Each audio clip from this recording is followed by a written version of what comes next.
Rendez-vous vinyle. Les Vinylisix c'était ce dimanche 17 mars au Palais des Sports pour la 6e édition, permettant aux visiteurs de trouver et retrouver leur bonheur.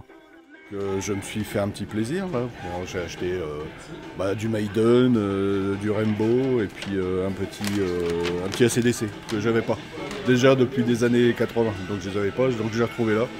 Donc voilà, c'est un plaisir. Puis c'est des objets sympas les vinyles. En comparaison du CD, ça n'a rien à voir. Parce que le son d'un vinyle, oui, effectivement, c'est pas du tout le même qu'un CD, il est beaucoup moins compressé. Donc c'est beaucoup plus agréable à l'écoute. Et puis comme je vous disais, c'est un objet, on a quelque chose dans les mains, on a du visuel, et c'est autre chose que du CD, quoi. Bon, on a les paroles, tout ça, il y a des livrets, voilà. C'est quelque chose qu'on apprécie plus facilement, quoi. Une appréciation commune qui permet des rencontres et du partage au sein d'une même passion, la musique. Faire des rencontres entre collectionneurs, découvrir des nouveaux groupes, parce que on connaît pas tout forcément, donc faire des échanges, pouvoir discuter des labels, des pochettes, entre passionnés de musique. En fait, j'expose que mes doubles. Donc j'ai ma collection personnelle, un peu plus de 15 000 vinyles. Et donc dès que j'ai des doubles ou bien s'il y a des disques qui ne m'intéressent plus, à ce moment-là, je les mets en vente. Vendre, non, mais que j'ai et que je garderai tout le temps, c'est le tout premier 45 tours d'AC/DC avec le tout premier chanteur Dave Evans. C'est vrai qu'on a plusieurs types d'approvisionnement.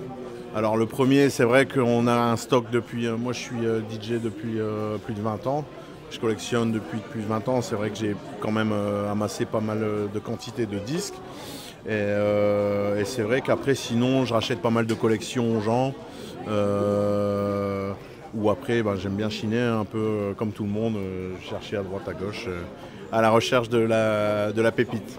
Bon là, par exemple, j'en ai un en vente. J'ai le I Am, l'école du micro d'argent, première presse en version américaine, en état quasi neuf.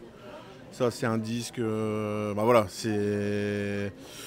ça fait partie des disques un peu en haut. Alors principalement acheter des pièces que je recherche, que je n'ai pas dans ma collection en fait.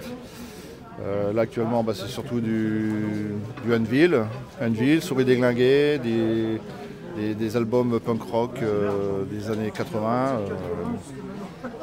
et j'ai trouvé. Moi j'ai baigné dedans, nous on n'avait pas il n'y avait pas de CD, les CD n'existaient pas, c'était des cassettes audio, c'était des vinyles, donc puis le son il est quand même beaucoup plus intéressant. Le vinyle c'est une question de goût, de souvenir, de choix de représentation, c'est réussir à donner une forme physique à la musique